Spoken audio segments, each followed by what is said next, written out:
Welcome to EPG Pathshala. You all have become very smart by now, and you all know that Malthus so many years back talked about population and resource relationship in his theory. And I am Dr. Seema Mehra Parihar, teaching resource geography for last 30 years in University of Delhi. Also PhD in natural resource management and a postdoc in geoinformatics, web GIS from ITC Netherlands. Carrying on today with the same topic of your earlier lecture, let's now look at the resource regions. Let's talk about and understand through this the world scenario of population and resource, how it is. To also know the Ackermann system of population resource regions, and also to understand the population resource regions of India. All those three concepts, yes, revise them. Which were those? Optimum population and overpopulation and underpopulation. The key words are Ackermann region, climate, FAO, industry and hunger. We all know what Mahatma Gandhi said. There is enough for man's need and not enough for man's greed, and that's what the situation is. Today we have new discoveries, exploitation, but the management has become an issue, and the population resource regions initiates and tell us that the situation is totally imbalanced. Carrying capacity of the land is going topsy-turvy. Global population is changing due to high mortality, high fertility to the low mortality and low fertility. Today, approximately 54% of the world's population are urban. As per United Nations report, by 2050, it's expected to reach 66%. Around a third of the urban population survives in slums, and by 2030, the slum dwellers are going to increase. 1/4 of the world population will be over 60 years, excluding Africa continent. Around 65% older population live in developing countries. Today, it will likely to reach 80% by 2050. We, of course, do not want to talk about hunger, but do you know that how many people, the ones they go hungry and there is hunger?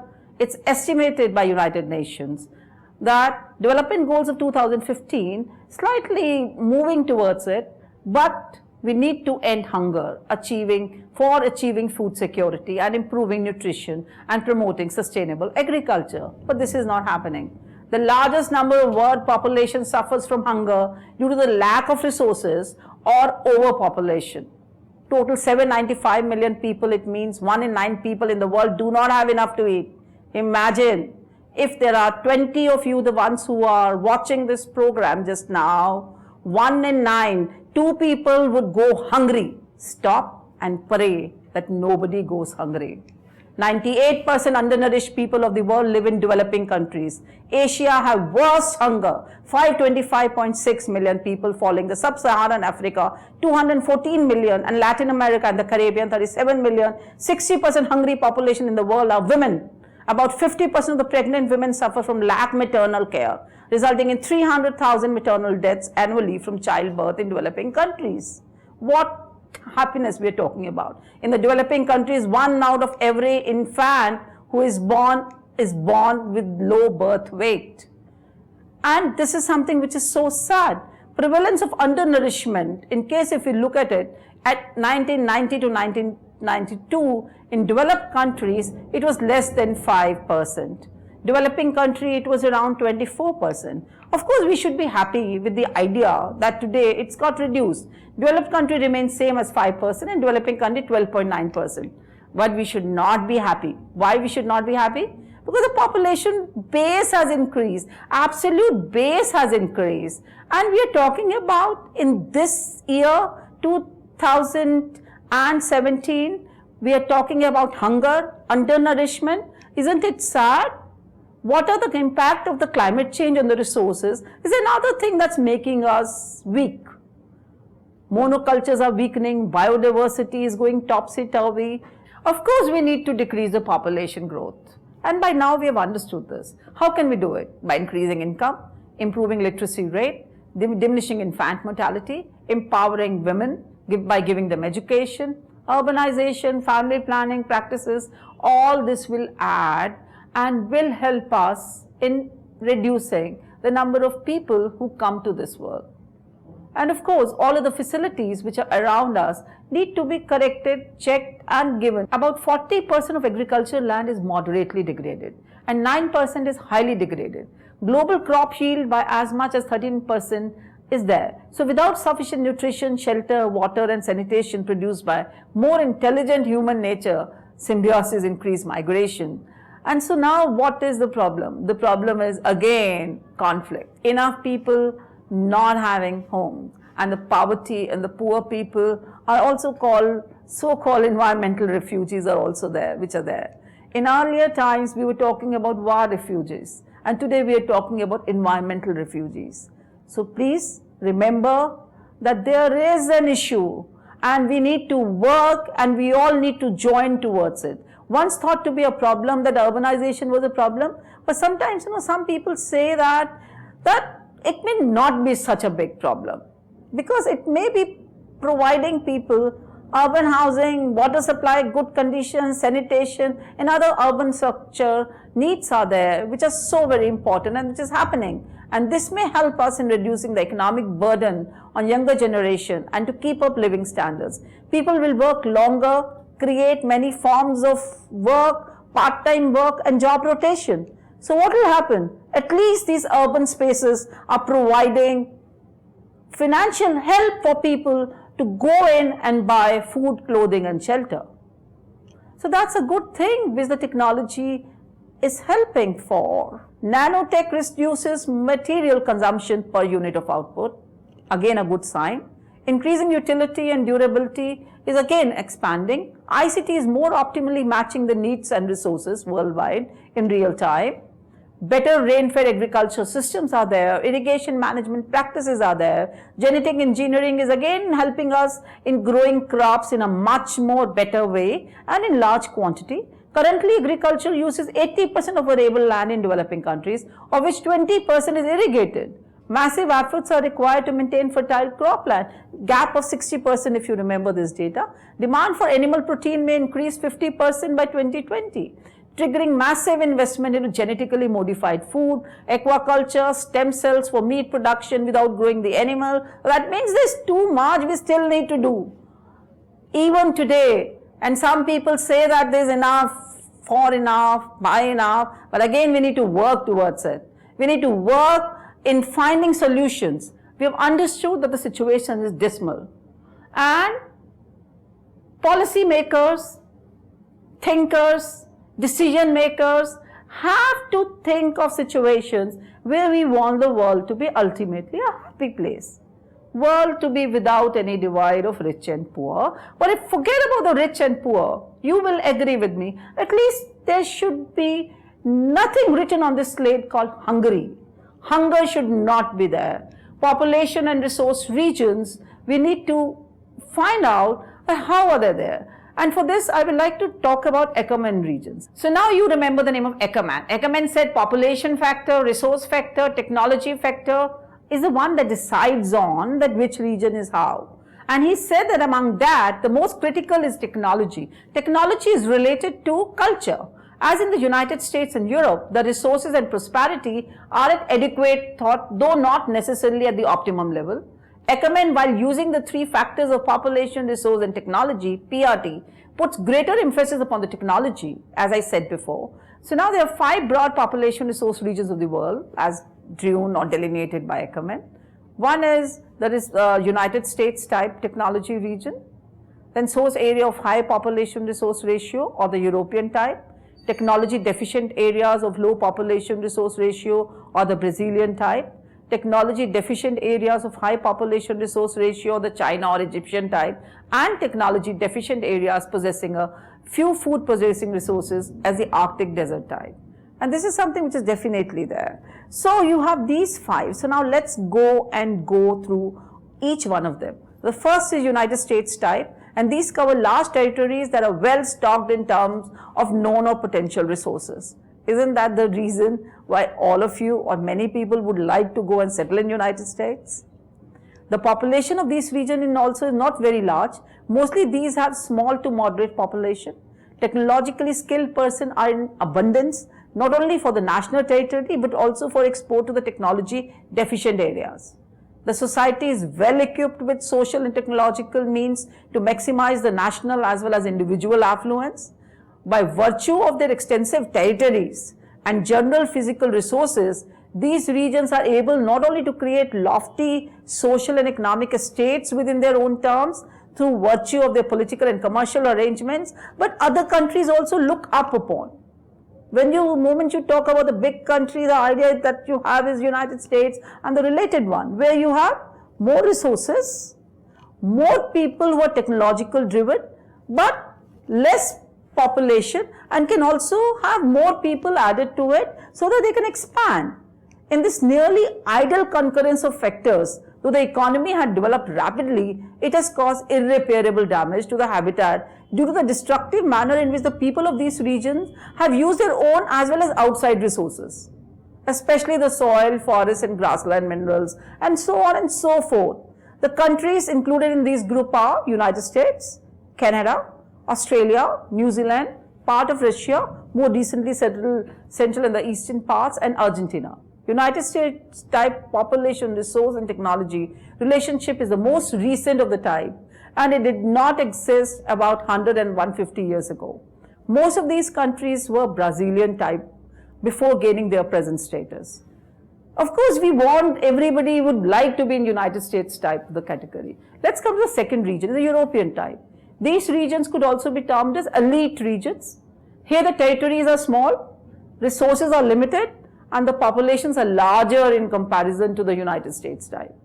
Narrow territories are there, still narrower resources coupled with larger population produce intensive local economies and conservative attitudes towards resources. The social skills and the ingenuity on an average is no less impressive than that in the United States type. Prosperity of these regions was more dependent upon the degree of international exchange of skills, technologies, goods, etc. The skilled services and advanced industrial goods are exchanged for such services, and goods that are locally deficient, example, petroleum, oil, foodstuff, unskilled, and so on and so forth, there is a search for it. People would like to make them abundant. If not abundant, at least enough. Development of hydropower and improvement in elaborate transportation network and all that is there. So people get a feeling of having enough. In these regions of large population and limited resources, there emerges a struggle for existence. Again there appears, supported by close trade ties to get the best of the collaboration of scattered resources and raw material. Such regions can ill afford the destructive use of their local and outside resources. The countries included in this group are those of, can you guess? Yes, I want you all to guess the countries. I know, I said Europe, so you know it. Southern and Eastern Europe, excluding Romania, Bulgaria, Turkey, and Yugoslavia. Let's come to the third region. Can you guess a country starting with B? Brazilian type. These are the areas that are technology deficient, but fairly stabilized in terms of size of population. These areas are usually of fairly substantial size, where the present day population size is well below the level that could comfortably be supported by known resources of the region. Their present status is only a transitional status, which could lead them either to European type or China and Egyptian type, which we'll be studying, depending on the development of their resources. And if you remember the Ackerman, for him, what was the critical thing? Out of those three, PRT, was P, R or T? Of course T, technology. And Brazilian also can improve. Most of the lands of Brazilian type are confined to three regions: Indochina region, Tropical Africa region, and Latin American region. Although the physical relations of Indochina region could support much more highly developed human societies than what prevail there now, yet formidable political and social barriers block advancement. Australia, much of the tropical Africa can be considered underpopulated, but many physical and social problems hamper Bolivia, Venezuela, interior Argentina, and Paraguay, and you all will agree to it. So now let's come to the fourth type of region. Yes. Do you remember which one was it? You can relate it with mummies. Yeah, Egyptian type. Most discouraging type of population resource region. It refers to the lands that suffer from great imbalance of population and resources. These are the areas that are most densely populated. Their populations are rapidly growing. Economy in this region is confined largely to alluvial valleys. Valleys because people settle there. Mainstay of economy is, of course, agriculture, and most of the cultivable land is devoted to food crops, sometimes subsistence. There is little possibility of bringing more areas under plough. The agricultural sector is not scientifically developed, so that even with very large proportion of population being engaged in agriculture pursuits, the food producing capacity of these islands is limited. The technology is yet to be advanced. The physical resources are limited. Capital resources too are limited. There is no significant mineral wealth. Therefore, what will happen? The level of social development will be low. These problems of illiteracy and all that will be there. Again, skilled people would be low. People have conservative and negative attitude. There is a situation of hand-to-mouth living. So now, that's something, which need to be further progressed ahead by giving them education, giving them so-called wisdoms that we have in our society for social evolution. Egypt, Algeria, Tunisia, Morocco in Africa, Sardinia in southern Italy, Albania, Greece, southern Yugoslavia in southern Europe, Haiti, El Salvador, Guatemala in the New World, and China, India, Pakistan, Bangladesh, South Korea, Nepal, Sri Lanka, Afghanistan, Lebanon, Cyprus, Jordan, etc. in Asia are the typical areas of this type, practically large part of the world.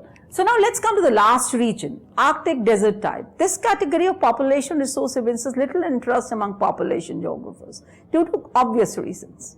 I'm talking about population geographers, not resource geographers. Do you remember your Zimmerman's model, if you remember, the neutral stuff getting converted?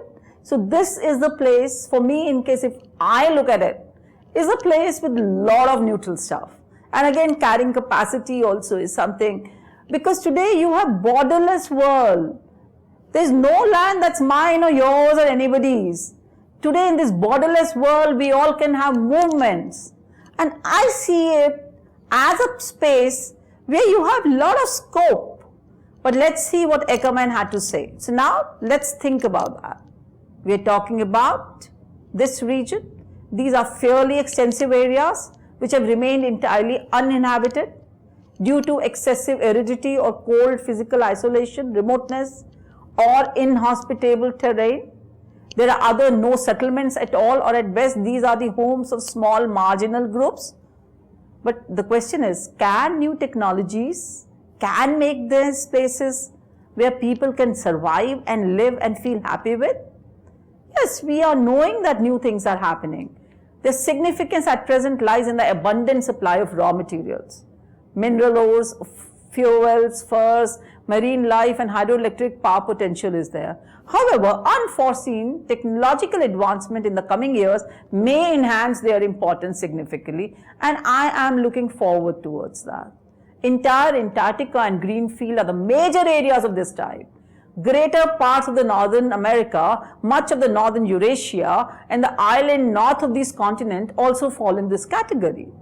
It holds true of Sahara and the arid regions of Southwest and Central Asia too. Empty lands of Mexico, Southwest United States, desert areas of Peru and Chile, Central Australia, Patagonia, Amazons, Southwest Africa, and claim of all the status by virtue of their deficiencies. So then that means this is a reality. So there's a lot of scope even now. So do not feel disheartened.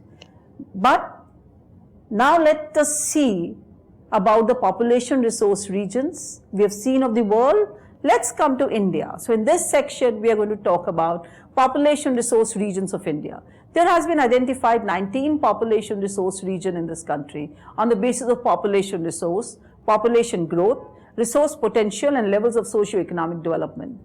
These regions are grouped again into three broad categories of dynamic population resource regions, prospective population resource regions, and problem population resource regions. Let's do each one of them one by one. First is a dynamic population resource region. These areas are linked with big industrial and urban clusters, attracts immigration from rural areas due to sufficient scientific and technological resource potential. It consists of 5 regions covering the parts of West Bengal Delta, Deccan Trap, Tamil Nadu, Punjab Plains, and Ganga Yamuna Doab region, and southeastern Karnataka Plateau as the 5th region. These regions have seen the maximum pulling effect over the rural population in the deltaic region of West Bengal owing to heavy concentration of industries in the Hooghly industrial region. The Modar industrial region is adjacent to it, and Deccan region is of the equal importance, which has attracted maximum development of industries in this region. Urbanization is a part of this. Industry access like Mumbai, Ahmedabad developed the infrastructure facilities like transport, power action, and health for the growth of tertiary and quaternary service in the center. So the people gets attracted to this region like Nagpur and Sholapur, etc. And these regions have great effects over the population of the neighboring areas and towns in Tamil Nadu region, which also get further developed. And there you have high population density, low growth, balanced industrial commercial activities, because people want salaries, people want to earn. Where will they go? They'll get attracted to this region. Labor and manpower would come from the surrounding areas of Madurai, Coimbatore, Tuticorin and other regions, which will further add to the population region. Next is the Punjab plain and the Ganga Yamuna Doab plain. They have been agricultural traditional areas, but due to the increased growth in industrialization and urban development, and Delhi metropolitan region have magnetically attracted large rural population. You know it. The southern Karnataka plain consisting of so many other subparts like Bangalore, Mysore, Kolar district is the fifth dynamic region of India. The rapid industrialization around Bangalore has cemented the way for following things: economic growth, high-tech industrialization and urbanization, which have further attracted larger number of people across country. So then let's talk about the prospective population resource regions.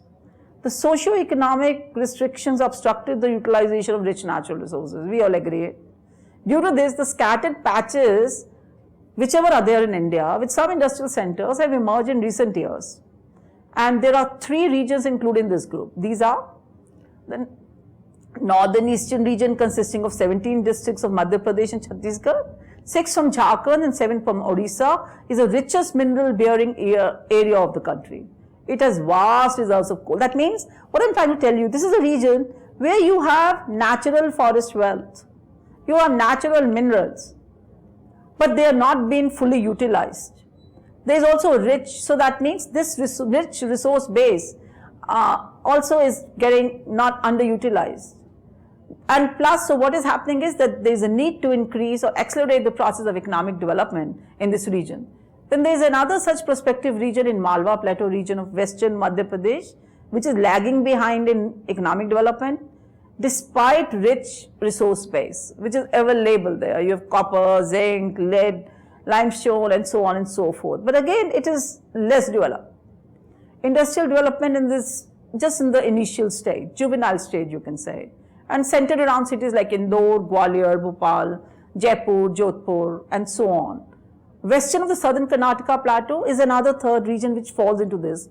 Goa has a good prospects of hydropower and the mineral resources which may be extracted for the development of iron and steel and so forth.